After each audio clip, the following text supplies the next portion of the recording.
No Saber Direito desta semana, você vai aprender mais sobre a Lei Geral de Proteção de Dados Pessoais. O curso aborda o direito digital, o Marco Civil da Internet, tratamento de dados sensíveis, compliance e contencioso. As aulas são com a professora Giovana Gersel.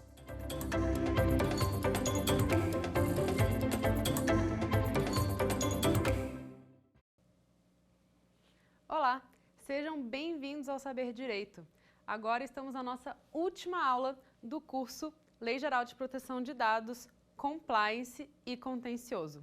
O meu nome é Giovana Gersel, eu sou advogada especialista em Direito Penal e Direito Digital.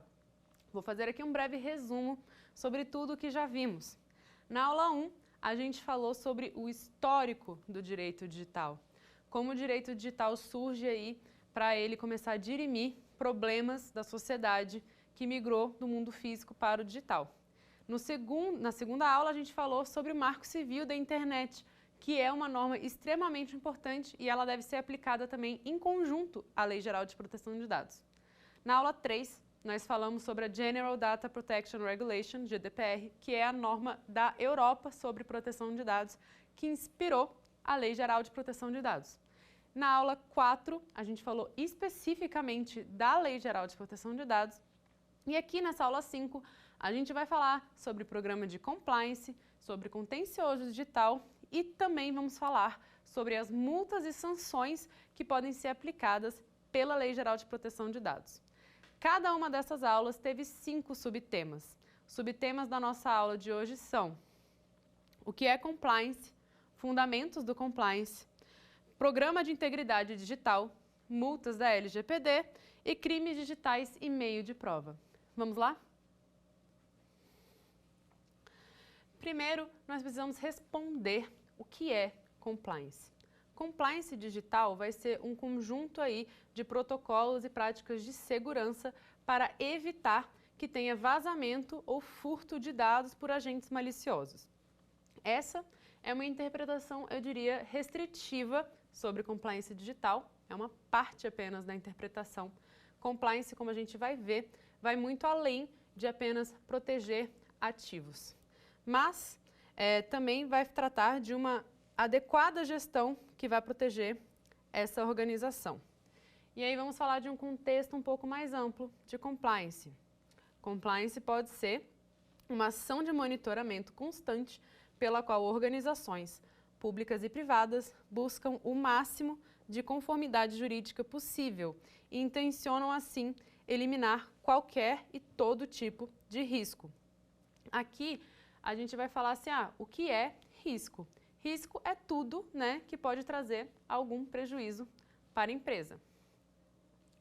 Atualmente, a gente está lidando o quê? Com riscos que são virais, né? Então, qualquer coisa que a sua empresa faça que esteja fora de conformidade pode viralizar. E isso pode trazer prejuízos muito grandes à imagem, né, da sua empresa. Então, por isso que ter um compliance é tão importante. Porque não basta apenas você ter regras e protocolos de segurança. Você também tem que ter monitoramento constante e você também precisa de uma cultura organizacional dentro da sua empresa que entenda a importância de agir com a ética e com a moral, que entenda a importância, por exemplo, de proteger dados dos usuários. Tudo isso vai fazer parte desse programa que a gente chama de compliance. E agora a gente vai falar um pouquinho sobre como é que é a história do compliance. O compliance, ele vai surgir, eu vou dizer aí, mais ou menos com a evolução do capitalismo. Antes do capitalismo, a gente vai ter o quê? O grande controle do Estado na economia. A gente percebia muito isso com o mercantilismo. E aí, o que acontecia também nessa época pré-capitalismo? Não existia diferença entre pessoa jurídica e pessoa física. Então, por exemplo, se você era um sapateiro e você vendia um sapato com defeito, você era responsável por pagar aquele sapato com defeito que você produziu. Então, isso tinha um risco muito grande para, digamos, empreendedores da época pré-capitalista, né? Eles não tinham algo que pudesse proteger ali o seu dinheiro. E isso começa a mudar. Com o surgimento da Revolução Industrial e do capitalismo, a gente tem o surgimento da pessoa jurídica, que ela justamente serve aí para proteger o patrimônio do sócio empreendedor. Com isso, começou a criar aí um grande estímulo para as pessoas começarem a empreender. Afinal de contas, se tivesse algum erro, por exemplo, decorrido por conta da PJ, a PJ era que teria que responder e não o patrimônio da pessoa física. Inclusive, para você ver que não tem correlação, muitas vezes a gente vê empresas falindo, mas o dono da empresa continua milionário, porque o patrimônio do dono da empresa ele é separado. Apenas em situações, por exemplo, de cometimento com crimes participando dessa empresa, é que o sócio seria afetado. Então, a gente vai ter aí um surgimento de uma nova sociedade baseada na industrialização e no capitalismo, e isso vai começar a gerar uma série de problemas. Por quê? Primeiramente, porque o Estado não tinha normas aí que regulavam a forma que a empresa devia se portar diante, por exemplo, de consumidores ou diante dos próprios empregados. Tinha essa mão livre do Estado, digamos assim, não vamos intervir na economia. Ocorre que alguns fatos históricos obrigaram o Estado a começar a pensar em regular empresas. Esses fatos históricos são Primeira e Segunda Guerra Mundial e a Grande Depressão de 1929. Especificamente em relação à Grande Depressão de 1929, ela resultou realmente num Estado ultraliberal que não tinha ali regras, de como é que as empresas poderiam lidar, por exemplo, com questões do mercado de ações. Nessas crises econômicas, o Estado começou a perceber que ele precisa sim ter um nível de intervenção mínima para ajudar, por exemplo, na recuperação econômica e diminuir o impacto social de crises. A gente pode ver, por exemplo, um estado de bem-estar social, principalmente agora, após pandemia, por exemplo, do Covid, que o Estado ele precisou criar programas de auxílio emergencial, ele precisou oferecer crédito para empresas, porque se o Estado não faz isso, toda a economia daquele país colapsa. E aí, é dentro desse contexto que o Estado vai começar a criar as primeiras legislações e normas que vão dar sustento aos primeiros programas de compliance. Mas vamos ressaltar aí que essas primeiras legislações não foram muito efetivas. E agora eu vou te contar o porquê. Ocorre que as primeiras legislações sobre regras de conduta que a empresa tem que ter, elas eram regras que a gente fala programáticas. Elas são regras que são guias de conduta de como é que a empresa deve agir, mas não tinha sanção caso a empresa não agisse dessa forma. E aí, como a gente sabe, como é algo muito humano de se fazer, a gente não costuma fazer coisas que não ofereçam sanções ou benefícios, Se isso só vai acarretar custo para a minha empresa, eu não vou gastar com isso. E aí, o Estado vai entrar numa nova era que vai ser de criar legislações que vão criminalizar condutas e impor sanções a empresas. E aí a gente vê, por exemplo, leis como lei anticorrupção, que vai ser uma lei que vai começar a criminalizar algumas condutas aí dos sócios enquanto gerentes dessa empresa que está cometendo crimes. Mesmo assim, a gente não fala que esse é o início de um surgimento de um programa de compliance, mas não é o compliance em si. Compliance surge quando o Estado percebe a sua ineficiência de fiscalizar todas as empresas, então ele resolve dividir esse fardo com as empresas. Então agora não basta apenas você falar que você tem que cumprir condutas e que se você não cumprir com essas condutas, você vai ser sancionado. Agora você também, juntamente comigo, o Estado é responsável por criar as suas próprias regras de conduta e tentar fiscalizar a sua empresa e os seus empregados e fornecer dados para mim caso alguma atividade ilegal esteja ocorrendo dentro desta empresa. Então, é essa união entre Estado e particular para tentar atingir boas práticas comerciais e boas práticas dentro da empresa que a gente vai falar aí, que é o surgimento de um programa de compliance. Então, a gente vai começar a perceber, por exemplo, que programas de compliance, as próprias empresas, elas criam algumas regras de conduta, as próprias empresas, elas começam a se fiscalizar, as próprias empresas, elas conseguem ter procedimentos de apuração de condutas ilegais e também elas começam a ter suas próprias sanções que, claro, vão ter sempre um limite ali respaldado na lei, né? A empresa ela nunca vai poder fazer uma sanção que não é prevista em lei, ela sempre vai ter esse limite. Então, como é que a gente vai? Isso é compliance no geral. Qual que é a diferença, então, de um compliance quando a gente fala que ele é digital? Compliance digital, em termos de contexto aqui restritivo, vai ser quando a gente estiver falando de impactos provocados por tecnologias da informação em relações jurídicas. Vamos supor que a sua empresa tem vários empregados que trabalham em home office ou teletrabalho. Você oferece notebook da sua empresa ou dentro da sua empresa tem câmera de segurança. Quais são os protocolos para que isso aconteça? Tudo isso precisa estar pensado em um programa de compliance, porque tudo isso apresenta riscos no mundo digital. Por exemplo, se eu ofereço um notebook para o empregado, mas eu não deixo bem claro ali no contrato que esse notebook é um instrumento da empresa e que mesmo que esse empregado seja demitido, ele vai ter que devolver esse notebook, eu posso correr o risco de perder aí um instrumento de trabalho da minha empresa. Eu também vou precisar, por exemplo, controlar o horário do meu empregado via alguns aplicativos de sistema. Para isso, eu vou precisar também do consentimento dele, porque você está invadindo a privacidade dele de uma certa forma. Então, esses são alguns exemplos de como é que o mundo digital ele vai impactar as empresas e todas essas formas que elas vão precisar ser pensadas em um programa de compliance digital. E aí, de novo, a gente volta nessa questão que é muito importante a empresa se manter de forma honesta e ética e tudo mais, porque hoje em dia é muito comum viralizar infrações. Então, qualquer erro cometido pela empresa, ele pode ter um impacto muito grande simplesmente pela velocidade da transmissão da informação quando a gente está falando aí em redes sociais. E agora, eu vou falar um pouco sobre os fundamentos do compliance. Primeiro fundamento, a gente chama de autorregulação regulada. Parece com a autorregulação informativa da LGPD, mas não é regulada mesmo, a palavra é diferente. E ela significa que é a possibilidade da empresa editar as suas próprias regras privadas. E ela também aplicar as suas próprias sanções, como eu tinha dito. A autorregulação regulada, ela não vai ficar dependendo aí, por exemplo, de uma empresa só seguir, né, as regras estabelecidas pela lei. Ela pode ter suas próprias regras de conduta. Normalmente, quando você entra numa empresa, você já recebe aí um livrinho do Código de Ética, regra de conduta. Se você entrou numa empresa e você recebeu isso, você pode saber, essa empresa tem um programa de compliance e é por isso que ela tem esse normativo, que ele também já ajuda você a entender a cultura organizacional ali daquela empresa.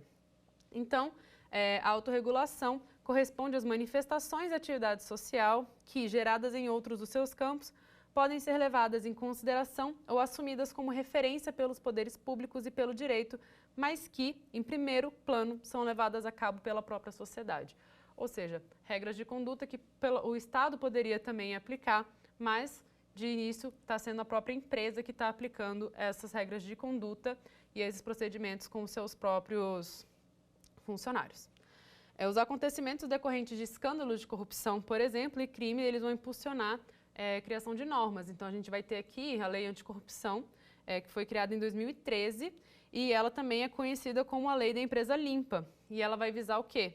Uma severa responsabilização administrativa de pessoas jurídicas por atos ilícitos envolvendo vantagens indevidas a funcionários públicos nacionais e estrangeiros, exigindo medidas de prevenção por parte das corporações.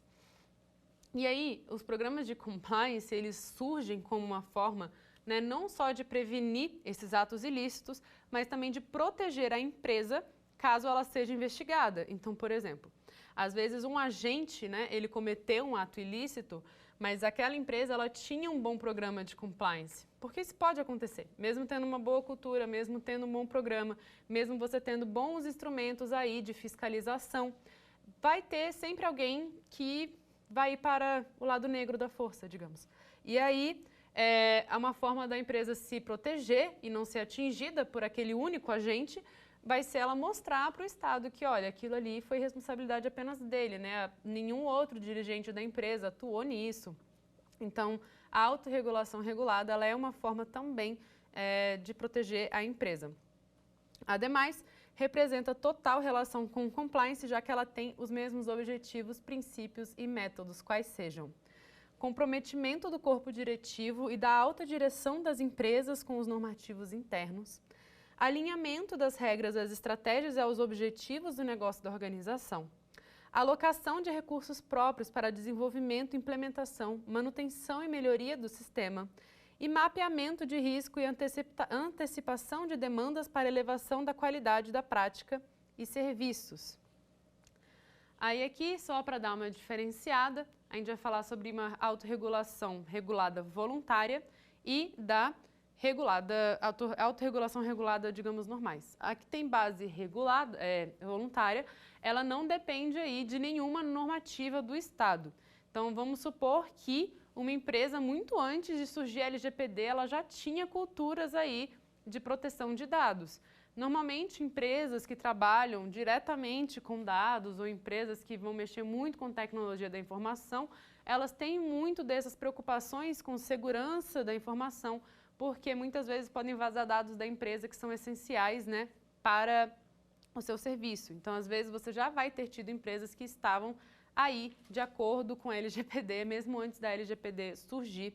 Embora aqui no Brasil, essa questão da proteção de dados, ela sempre foi um pouco renegada pelas empresas. Poucas empresas estão de acordo aí com a questão da proteção de dados, tá? Mesmo já tendo, por exemplo, o Marco Civil da Internet desde 2014, falando que tinha que ter essa preocupação. Já a autorregulação normal, ela é essa que a gente falou, que vai realmente depender aí de uma norma do Estado falando que você precisa criar esse programa de compliance e aí a empresa, juntamente com o Estado, ela vai ter essa obrigação de se autofiscalizar e ajudar o Estado no combate a atos ilícitos. Outro fundamento, né, vai ser o da governança corporativa. Governança corporativa é um sistema que dirige, monitora e incentiva as empresas, abarca os relacionamentos entre sócios, conselho da administração, a diretoria, os órgãos de fiscalização e de controle e as partes interessadas. A governança corporativa, então, vai ser todo esse sistema que vai dirigir, monitorar a empresa e a relação entre todos os funcionários e colaboradores aí, vai instaurar também a cultura organizacional dessa empresa. Ela tem uns princípios básicos de governança, quais sejam transparência, equidade, prestação de contas, que a gente vai chamar de accountability, e responsabilidade corporativa. Accountability, eu acho que vocês vão se lembrar, eu já falei sobre esse princípio aí na aula 3, quando a gente estava falando sobre GDPR, ela traz esse conceito também dentro da própria norma.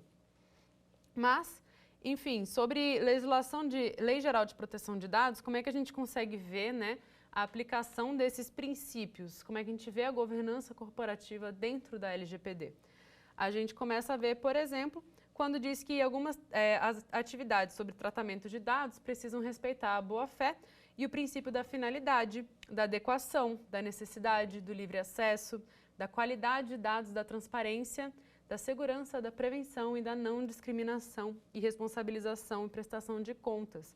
Aqui a gente vê que os princípios convergem, né, entre a LGPD e o da governança corporativa. Aqui também a gente vai perceber governança corporativa quando a gente vai falar nas hipóteses de tratamento de dado. Então a gente vai falar aí que são as bases legais para o tratamento. Então o tratamento de dados pessoais, por exemplo, de crianças e adolescentes, tem situações especiais que ele pode ocorrer e formas especiais. Também vai ter isso no tratamento de dados pelo poder público. Sempre vai precisar atender uma finalidade pública na busca pelo interesse público e com o intuito de executar as competências legais ou cumprir com as atribuições do serviço público.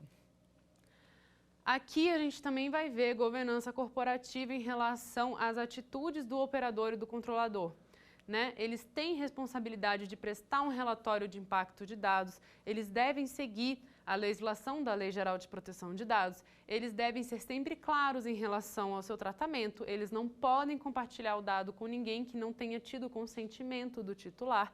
Então, todas essas atitudes aí, elas estão dentro do que a gente vai chamar de governança corporativa, só que agora a gente está falando no âmbito aí da LGPD.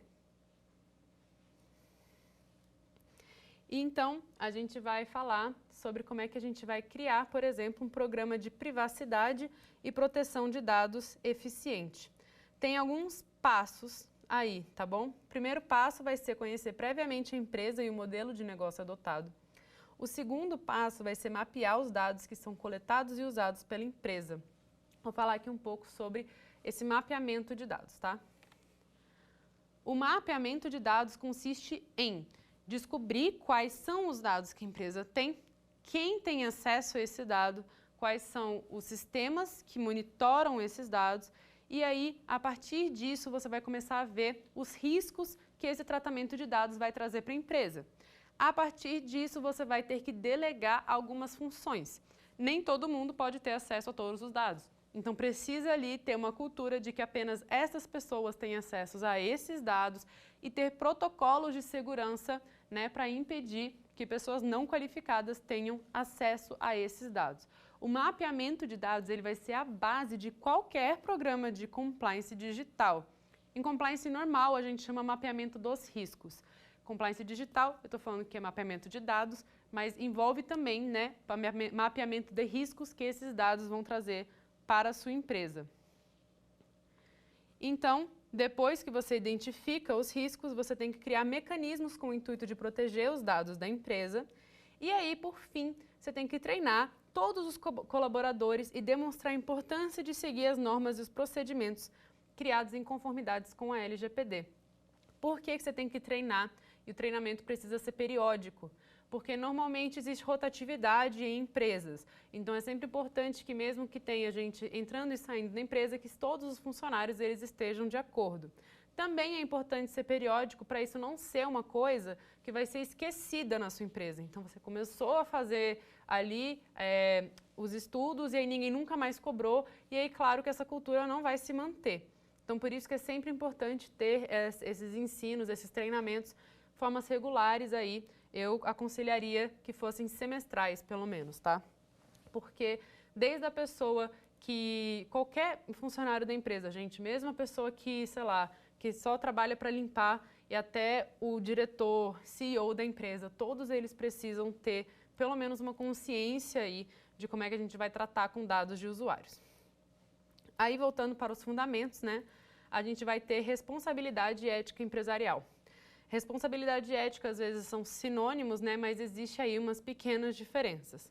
O conceito de ética é uma preocupação com o bom comportamento, uma obrigação de não considerar não somente o próprio bem-estar, mas também o de outras pessoas. Já a responsabilidade social, numa definição de Chiavenato, vai ser, né, o grau de obrigação que uma organização assume por meio de ações que protejam e melhorem o bem-estar da sociedade, à medida que procura atingir os seus próprios interesses. Então, a gente consegue ver essa questão da responsabilidade social, por exemplo, em empresas que apoiam programas, né? Elas apoiam, por exemplo, ONGs, fazem incentivos a causas sociais. Isso aí mostra qual que é responsabilidade, bem-estar, responsabilidade social pelo bem-estar da sociedade daquela empresa. A empresa ela não está ali só para prestar um serviço ou te vender um produto. Ela também é parte integrante da sociedade. E aí, o que a gente vai utilizar para garantir que tenha ética e responsabilidade social dentro de uma empresa é o Código de Ética e Conduta. O Código de Ética e Conduta, ele tem que regulamentar quaisquer dúvidas, né, que possam aí dirimir dos empregados. Então, como é que esses empregados vão lidar, por exemplo, em conflitos com diretores ou pessoas que estão hierarquicamente inferiores a eles, né, na escala da corporação? Como que os empregados vão ter que lidar com clientes? Como que os empregados têm que se portar dentro da empresa? Quais são os valores desta empresa? Tudo isso tem que estar ali no Código de Ética e de Conduta dessa organização. Agora a gente vai falar de accountability. Eu já tinha falado um pouco na aula 3, então quem quiser ver ali de uma forma mais detalhada pode ir lá, mas aqui eu vou falar, accountability é um sinônimo de responsabilização ou a ideia de que alguém será responsabilizado pelas suas ações. Accountability é a obrigação de prestar contas para alguém sobre algo. Accountability também é um ônus para com o indivíduo e accountability como expectativa de dever satisfação. Então, assim, é tanto a transparência quanto essa responsabilidade que a empresa tem com a sociedade, com o indivíduo, como que ela vai ser responsabilizada quando tiver algum erro que vai causar prejuízo ou dano, certo? E como que ela atua nessas situações. Aí aqui, falando um pouco mais sobre o programa de integridade digital novamente, né? Eles têm sua implementação objetivando obstruir riscos da atividade negocial desenvolvida pela empresa, independentemente do setor. E aí ele vai criar procedimentos internos de integridade, auditoria, incentivo à denúncia de irregularidades e aplicação efetiva de códigos de ética e de conduta. No artigo 50 da LGPD, ela vai dar aí uma orientação de como é que tem que ser um programa de integridade digital. Eu já falei do mapeamento de passos, o mapeamento de riscos, num programa de integridade digital, especialmente voltado para a LGPD, a gente falaria que esse é o primeiro passo. E aí, depois que você tiver esse mapeamento, você vai, como eu disse, você vai criar os cargos e definições para cada pessoa, né? Quem vai ser responsável pelo quê. E agora, uma questão que é muito interessante é que para um programa de integridade funcional digital funcionar, você precisa do compromisso da alta administração. O que é compromisso da alta administração? Significa que o conselho diretor, o diretor executivo, o CEO, todos eles vão estar de acordo com esse programa. Todos eles vão seguir a cultura da empresa de proteção de dados pessoais. E por que isso é importante? Porque, como vocês sabem, nós, seres humanos, a gente gosta de servir como modelo. Então, se você está numa empresa e o CEO da sua empresa é desonesto, e o CEO da sua empresa, por exemplo, não se preocupa com os funcionários, dificilmente esses funcionários vão se preocupar com essa empresa. Dificilmente o funcionário vai ser honesto quando ele vê que o próprio CEO é desonesto dentro da empresa. Então, é por isso que é preciso do compromisso da alta direção, inclusive porque, normalmente, membros da alta direção têm maiores responsabilidades. Então, por isso, eles precisam muito mais, né, não apenas pela questão do modelo, mas também pela questão deles mesmos arcarem com as suas responsabilidades de forma correta. E aí temos outro pilar interessante que chama due diligence, que é o quê? Você ter diligência. E aí lembrem que eu falei, por exemplo, na aula passada, que às vezes você vai ter uma empresa, você vai captar dados e você vai colocar eles na nuvem? Pois bem, você como empresa tem obrigação de saber se essa empresa da nuvem, ela segue, por exemplo, a Lei Geral de Proteção de Dados. Isso é diligência prévia. É eu saber, por exemplo, que essa empresa que eu faço parceria ou contrato um serviço, ela está de acordo com os valores da minha empresa e ela também segue as leis. Isso é uma forma de compliance. E aí, por que eu vou te falar isso? Muitas vezes, quando a empresa está associada a uma empresa que ela também não tem um bom programa de integridade, a sua empresa vai acabar sofrendo com isso. Por exemplo, se eu deixo meus dados em nuvem numa empresa que não segue a LGPD, eu estou colocando os dados dos meus usuários e da minha empresa em risco. E também a reputação da minha empresa em risco, caso esses dados sejam vazados ou caso essa empresa cause algum dano para outrem. Inclusive, voltando a falar um pouco de GDPR, vocês vão lembrar que eles não se importam, né, onde que seja o tratamento de dados, importa quem pegou o dado. Então, vamos supor que eu sou uma empresa de Portugal, peguei dados de portugueses, contratei uma empresa brasileira para fazer o tratamento de dados e essa empresa brasileira nem se importava com Lei Geral de Proteção de Dados, não se importava com GDPR. Os dados vazaram e o azar é meu, porque se você estiver tratando de dados europeus, aí você vai ser responsabilizado independentemente da outra empresa. Então, por isso que a diligência prévia ela é essencial em programas de compliance. E a gente também vai falar sobre a elaboração de documentação, e aí nesse sentido de ter de forma regular relatórios, por isso que eu dei aquela dica na aula passada de que os relatórios de impacto de dados pessoais, ele precisa ser contínuo, no sentido assim, precisa ter a cada 6 meses para você ter um bom controle sobre o que está acontecendo na sua empresa. E aí, por fim, vai se considerar aplicações de sanções como um dos pilares também. Por quê? Porque se você não tiver sanções, infelizmente, você também não consegue estabelecer aí, vamos dizer, que as pessoas sigam essas regras mais à risca. Então, quando você vai falar de aplicação de sanção, precisa ter dentro do programa quais são, né, os atos que vão ser considerados ilegais, quais vão ser as penas para esses atos, né, as sanções, e também como é que vai ser o procedimento de apuração. Lembrando sempre que todo procedimento de apuração tem que ter aí direito a contraditório e ampla defesa. E aí falamos desses pilares, né, do programa de compliance no geral. Vou falar um pouco do artigo 50 da LGPD, que vai mostrar quais são os pilares que ela, né, determina, o mínimo que deve ter de acordo com a LGPD. 1. Implementar programa de governança em privacidade que, no mínimo, demonstre o comprometimento do controlador em adotar processos e políticas internas que assegurem um cumprimento de forma abrangente de normas e boas práticas relativas à proteção de dados pessoais. Seja aplicável a todo o conjunto de dados pessoais que estejam sob seu controle, independentemente do modo como se realizou a sua coleta. Seja adaptado à estrutura, à escala e ao volume de suas operações, bem como à sensibilidade dos dados tratados. Estabeleça políticas e salvaguardas adequadas com base em processo de avaliação sistemática de impactos e riscos à privacidade. Tem o objetivo de estabelecer a relação de confiança com o titular, por meio da atuação transparente que assegure mecanismos de participação do titular. Esteja integrado à sua estrutura geral de governança e estabeleça e aplique mecanismos de supervisão internos e externos e conte com planos de resposta a incidentes e remediação e seja atualizado constantemente com base em informações obtidas a partir de monitoramento contínuo e avaliações periódicas. Também vai ser preciso demonstrar a efetividade de seu programa de governança e privacidade quando apropriado, em especial a pedido da autoridade nacional. Agora, a gente vai para a parte aí que assusta todas as empresas, que são as multas e as sanções da LGPD. Lembrando, essas multas elas podem ser aplicadas em conjunto. Elas estão enunciadas no artigo 52 da norma. Os agentes de tratamento de dado, em razão das infrações cometidas às normas previstas nessa lei, ficam sujeitos às seguintes sanções administrativas aplicadas pela autoridade nacional. 1. Advertência com indicação de prazo para adoção de medidas corretivas. 2.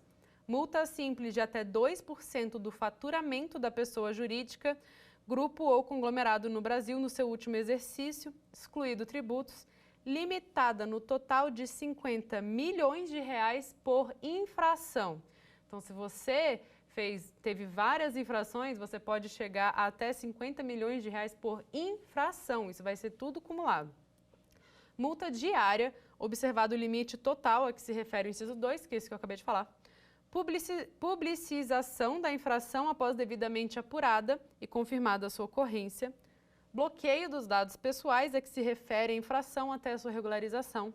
Eliminação dos dados pessoais a que se refere a infração. Suspensão parcial do funcionamento do banco de dados a que se refere a infração pelo prazo máximo de 6 meses, prorrogável por igual período. Suspensão do exercício da atividade de tratamento dos dados pessoais por 6 meses, prorrogável por igual período. E proibição parcial ou total do exercício de atividades relacionadas ao tratamento de dados. Lembrando aqui que isso aqui são as sanções administrativas. A gente não está falando de sanções penais ou criminais, elas podem ser aplicadas em conjunto também, tá? E aí, a gente vai falar que a Agência Nacional de Proteção de Dados, ela vai oportunizar a ampla defesa de forma gradativa, isolada, acumulativa, ela vai possibilitar a ampla defesa e ela vai pensar aí na aplicação dessas multas de forma gradativa, isolada, acumulativa, de acordo com as peculiaridades do caso concreto e considerando os seguintes parâmetros. Para a aplicação dessas sanções e para verificar aí a gravidade dos atos, vão se considerar a gravidade da natureza das infrações, a boa-fé do infrator, a vantagem oferida ou pretendida pelo titular, a condição econômica, a reincidência, o grau de dano, a cooperação do infrator, a adoção reiterada e demonstrada de procedimentos internos capazes de minimizar os danos voltados ao tratamento seguro e adequado aos dados, compliance, a adoção de políticas de boas práticas e governança, a pronta medida de ações corretivas e a proporcionalidade entre a gravidade da falta e a intensidade da sanção. Agora a gente vai falar um pouco dos crimes digitais e os meios de prova. Aqui, quando a gente fala de crimes digitais, a gente fala de cybercrime. Cybercrime pode ser compreendido como qualquer perda financeira, risco à reputação ou interrupção de atividades derivadas de falhas em tecnologia de sistema de operação cometidos por hackers ou cientistas da informação. Mas, em resumo, é qualquer crime que é realizado em ambiente digital ou exclusivamente, né, que possa só ser feito por meio digital também. Elenquei aqui os 11 crimes mais comuns na internet para vocês terem consciência. O primeiro é calúnia, segundo é injúria, terceiro é difamação. Quarto crime mais cometido é divulgação de material confidencial. O quinto é ato obsceno. O sexto é apologia ao crime. Sétimo é falsa identidade. Oitavo é pedofilia. 9 são crimes virtuais contra mulheres. 10 é crime de ódio. E 11, divulgação de conteúdo íntimo. Então, aqui, né, em termos do direito, como é que é a principal ação do contencioso digital quando eu quero saber quem cometeu ou quando eu quero poder imputar aí, né, a culpa de um crime a uma pessoa. A gente vai falar, então, da ação de quebra de sigilo. É essa ação que você vai direcionar ao juízo, provavelmente contra o provedor da aplicação e o provedor de conexão. Só que você só vai descobrir quem é o provedor de conexão depois que o provedor de aplicação tiver o sigilo quebrado. Então, você vai entrar com essa ação contra o provedor de aplicação, que vai ser o site ou aplicativo que aquilo aconteceu, e o juiz vai deferir para você o pedido de quebra de sigilo para que ele aponte aí qual que é o endereço IP e os dados cadastrais do usuário. Normalmente, o ideal é você entrar com uma medida cautelar, uma tutela de urgência, porque aí você já consegue isso de logo. Caso contrário, você vai ter que, se o juiz não te deferir esse pedido, você vai ter que esperar pelo menos aí 15 dias úteis do dia que a outra parte foi citada. Eles vão apresentar uma contestação, você vai ter mais 15 dias para fazer uma réplica e aí vai ir esse prazo para o juiz também decidir se ele vai deferir ou não a ordem judicial. Mas é muito importante, então, para que você tenha o deferimento da tutela de urgência, que você mostre o perigo ao dano, né, que isso pode causar caso demore aí para esse sigilo ser quebrado. Então, a partir desse momento, também é importante a gente lembrar aí do tempo que os provedores de conexão e de aplicação de internet têm para guardar esses registros, tá? Lembrando que provedor de conexão é só 1 ano. Então, se demorar mais de 1 ano para você conseguir essa informação, talvez ele não tenha mais o endereço IP daquela pessoa. E provedor de aplicação de internet, o prazo é 6 meses. Então, você não pode deixar passar 6 meses aí do ocorrido, porque ele não vai mais ter obrigação de guardar esse registro. No artigo 22 do Marco Civil da Internet, vai ter 3 requisitos para que a parte tenha que preencher para ter essa quebra de sigilo, que vai ser fundados indícios da ocorrência do ilícito, justificativa motivada da utilidade dos registros solicitados para fim da investigação e instrução probatória e período sobre o qual se referem os registros, tá?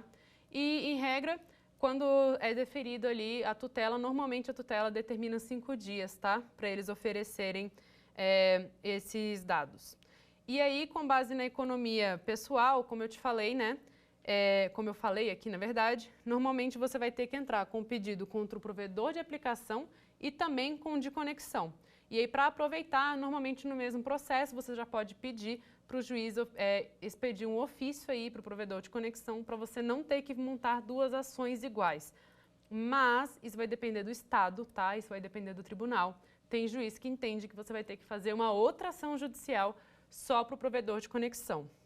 E aqui eu quero falar sobre tipos de prova que a gente pode produzir, né, em direito digital. Então, além de todas as provas, por exemplo, como conversas no WhatsApp, vídeos, áudio, tem uma prova aí que ela vai autenticar, digamos assim, suas conversas no WhatsApp, chama ata notarial. Como é que funciona? Você vai em um cartório e você vai mostrar seu WhatsApp para o cartório e o escrevente ele vai registrar que aquela conversa realmente existiu, que ele leu, aquela conversa é original, não é modificada. Então, a ata notarial ela tem aí um peso, né, nessa prova, porque você não está simplesmente copiando uma conversa no WhatsApp e colando nos autos. Porque assim, você poderia modificar por Photoshop, digamos assim, uma mera conversa de WhatsApp, né? Você pode ter essa modificação. Então, a ata notarial, ela meio que dá uma sensação de autenticidade maior. O único defeito da ata notarial é que normalmente ela é bem cara, normalmente eles cobram um valor por página. Então, se você não tem esse dinheiro ou você não tem como cobrar para o seu cliente, eu sempre oriento aí você tentar juntar também áudios e tentar juntar vídeos, né? Particularmente, isso sempre funcionou nos meus processos, né? Juntar áudios e vídeos, também a captura da tela do vídeo, né? Passando da conversa, costuma funcionar também. E a gente vai ter a perícia digital. A perícia, ela é invocada quando envolve fatos de alta complexidade que não podem ser entendidas pelo homem médio. É um meio específico de prova que vai existir uma tradução técnica que é feita por um profissional qualificado. Esse perito, ele não vai poder expressar sua opinião ou fazer juízo de valores. Ele deve se limitar a analisar os fatos, empregar seus conhecimentos técnicos e traduzir um conjunto de linguagem para fácil compreensão. Esse perito ele vai ser deferido por um juiz. Então, quando você leva um laudo pericial que você fez por conta própria, isso conta como uma prova técnica, mas não conta como uma prova pericial. Prova pericial é apenas perito designado pelo juiz. E a prova pericial, ela pode envolver qualquer área. Então, você pode ter perito de matemática, de biologia, de química, grafotécnica, cibernética, perícia médica, enfim. Ainda a perícia digital, ela vai ter aí a possibilidade de restaurar arquivos corrompidos, tá? Então, por isso que normalmente quem mexe com direito digital sabe que não adianta muito, né, você apagar e-mail, apagar conversas de aplicativos, talvez sim, porque normalmente eles são criptografados também, então é um pouco mais difícil recuperar. Mas e-mail normalmente não é, então o perito ele consegue, tá, recuperar esse tipo de prova se for necessário. O perito também consegue alegar, por vezes, dependendo da sua especialização, se uma foto foi alterada, se um áudio foi alterado. Então, para tudo isso é muito importante aí você ter essa contratação do perito, tá?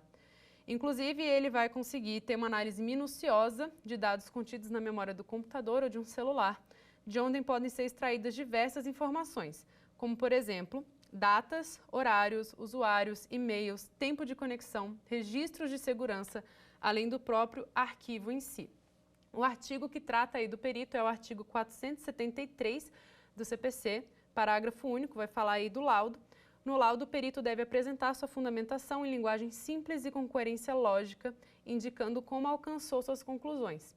É vedado ao perito ultrapassar os limites da sua designação, bem como emitir opiniões pessoais que excedam o exame técnico ou científico do objeto da perícia. E por que é importante, se você for precisar de uma perícia, você tentar focar na prova pericial e não na prova técnica, tá?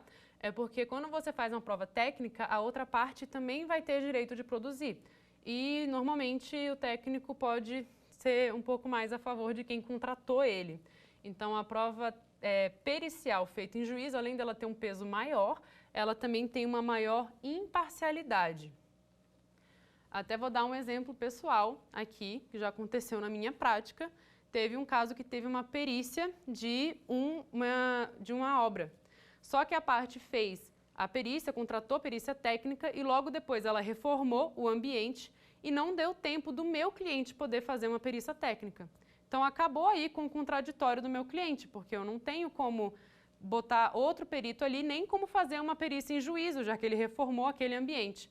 Aí o juiz considerou que isso não seria muito justo. E tudo bem que o próprio laudo, né, dessa outra parte constatava o direito do meu cliente, não da outra parte, e aí ele também falou que seria, né, abusar aí um pouco do direito do contraditório e ampla defesa, porque ele não teria as mesmas oportunidades e o mesmo ambiente para produzir essa prova. Se eles queriam realmente uma prova mais robusta, eles deviam ter pedido uma perícia em juízo, porque o perícia em juízo, já que é designada pelo juiz, o valor é dividido entre as partes e aí já vai garantir uma imparcialidade bem maior. Então, relembrando aí essa diferença entre perícia técnica e perícia judicial, e vamos sempre focar, o perito ele tem que ser imparcial, o perito pode ser de qualquer área e sempre ao final ele vai elaborar um laudo técnico. Então, essas são as principais provas aí do direito digital. É claro que a gente vai falar de vários outros crimes digitais, tá?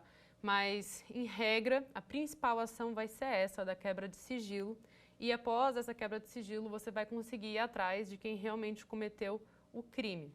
Dependendo do crime também que ocorrer de forma digital e se tiver envolvimento de menores de idade, você vai poder também ter participação do Ministério Público, e também é sempre importante que você vá para uma delegacia especializada em crimes, né, para que também eles te auxiliem na investigação quando a gente tratar de crimes aí, de fato. Em relação também a outros crimes de menor porte que acontecem com muita frequência, né, no ambiente digital, mas que não estava naquela lista, estelionato, tá? É muito comum. Existem golpes aí, como phishing, né, que é de uma empresa induzir você a clicar num link malicioso que vai colocar tanto quanto um vírus ou talvez fazer você cair em um boleto falso. Existe também outro golpe muito conhecido, que é de uma empresa ela fingir, de um criminoso ele fingir que ele é uma empresa, tipo Lojas Americanas, ele imita o site completamente da Lojas Americanas e aí ele te oferta uma TV que só pode ser paga por boleto. E aí você vai, paga em boleto e quando você vê, nunca teve ali o pedido, né, de rastreio daquele objeto porque a Lojas Americanas nunca te vendeu. E aí isso é muito difícil, porque a loja não tem obrigação com você, usuário, não foi ela que te vendeu.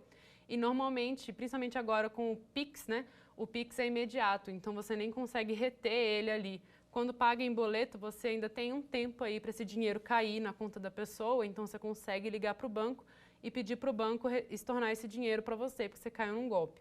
Mas agora com o Pix, a situação realmente é muito mais complicada.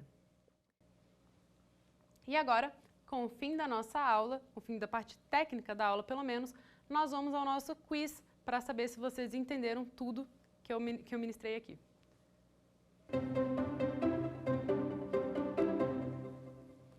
Em relação à transparência na esfera privada, pode-se afirmar que A.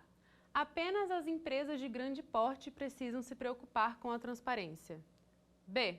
Como a liberdade econômica, os administradores de empresas são completamente dispensados de ter que motivar os seus atos. C. Compliance digital é o conjunto de protocolos e práticas de segurança com que uma organização, pública ou privada, busca proteger os dados e demais informações sigilosas de ataques ou uso criminoso. Ou D. A transparência apenas atrapalha a empresa, visto que há dados que não devem ser divulgados aos consumidores. Qual é a alternativa que você acha correta? Alternativa correta, alternativa C. Compliance digital é o conjunto de protocolos e práticas de segurança com que uma organização pública ou privada busca proteger dados e demais informações sigilosas de ataques ou de uso criminoso. Lembrando aí que isso aí é uma definição um pouco restritiva de compliance, né? Compliance também vai ter a ver com essa criação de cultura dentro da empresa, com essa transparência da empresa. E lembrando também que o compliance faz com que as empresas sejam mais competitivas no mercado. Hoje em dia a gente tem um consumidor que ele é bem mais informado. Então empresas que têm bons programas de compliance, que são accountable, né, que são empresas transparentes, elas são empresas que têm um grande diferencial, principalmente aí quando a gente está falando de contratação de produtos ou serviços. Agora vamos falar aí por que cada uma das outras alternativas está errada. A alternativa A está errada porque ela fala que apenas empresas de grande porte precisam se preocupar com a transparência. Não, qualquer empresa precisa se preocupar com a transparência. Até se você for um microempreendedor individual, você vai precisar se preocupar com isso. Inclusive a LGPD, ela não tem uma aplicação definida por porte de empresa. A única coisa que a gente vai começar a ver em relação a porte de empresa é que pode ser que a Agência Nacional de Proteção de Dados ela vai estabelecer se você vai precisar ou não de um encarregado de dados, dependendo do tamanho que for a sua empresa. Porque realmente, se a sua empresa for muito pequena, às vezes você não precisa contratar um encarregado de proteção de dados. Às vezes você mesmo aí, como pessoa que está trabalhando por trás da empresa, vai conseguir fazer, né, essa ligação, esse link entre titular e empresa, mas aí é sempre importante que você passe por um treinamento, que você busque entender aí como é que a Lei Geral de Proteção de Dados funciona para você poder dar um atendimento eficiente aí, tá, para os titulares. A B está errada por quê? Como a liberdade econômica, os administradores de empresas são completamente dispensados de ter que motivar seus atos. Não.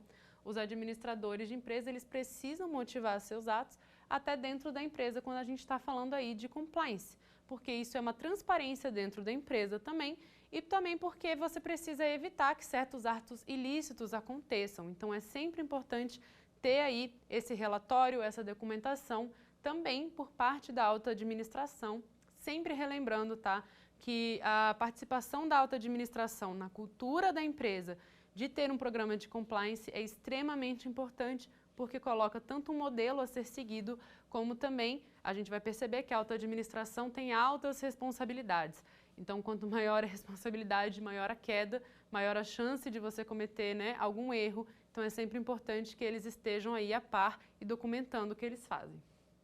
A D está errada porque diz que a transparência apenas atrapalha a empresa, visto que há dados que não devem ser divulgados aos consumidores. Muito pelo contrário, a transparência só ajuda a empresa. A transparência, como eu falei anteriormente, ela é um fator diferencial para a empresa.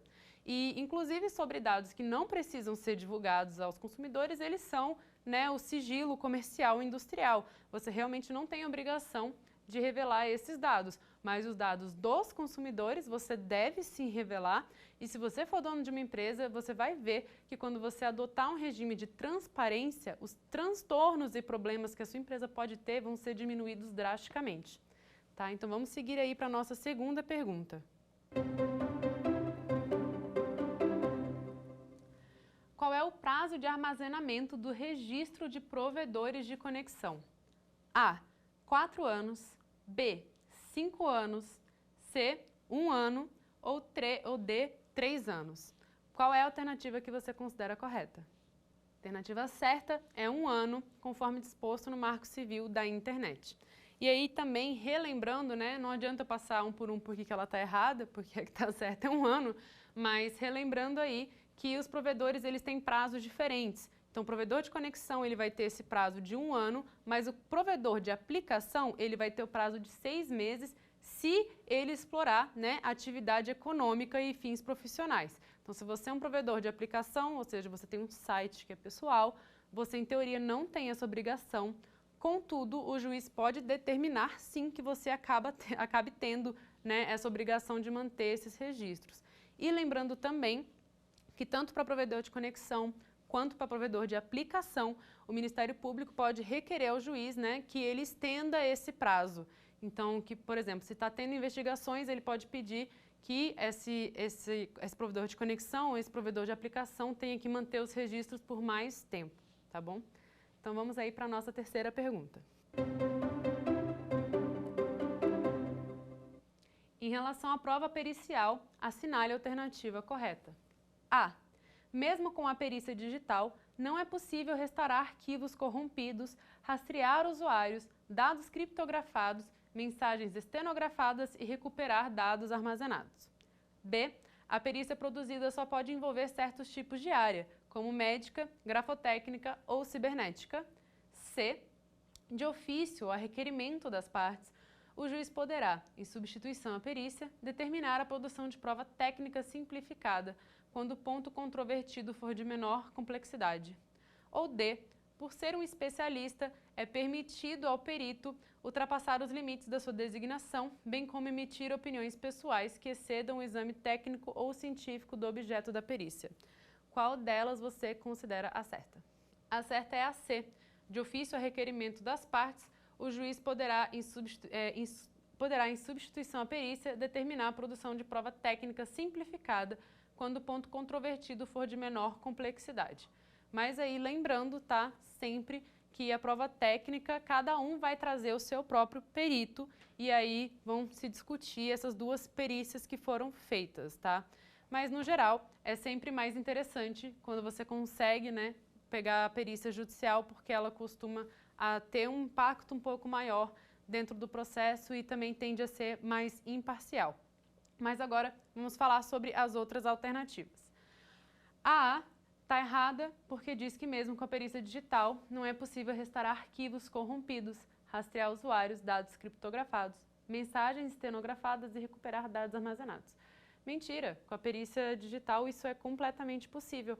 Foi como eu falei, não adianta apagar as mensagens do seu celular, se você tem mensagens cometendo crime, contratarem um perito, o perito consegue ter acesso. Então, a não ser realmente, né, quando se trata aí de dados que são muito criptografados. Hoje em dia, os aplicativos, por exemplo, como WhatsApp, Telegram, eles conseguem criptografar com uma grande qualidade aí, mas, mesmo assim, um perito teria sim condições de descriptografar e conseguir achar essas mensagens, inclusive mensagens que o seu computador você apagou, ele consegue recuperar.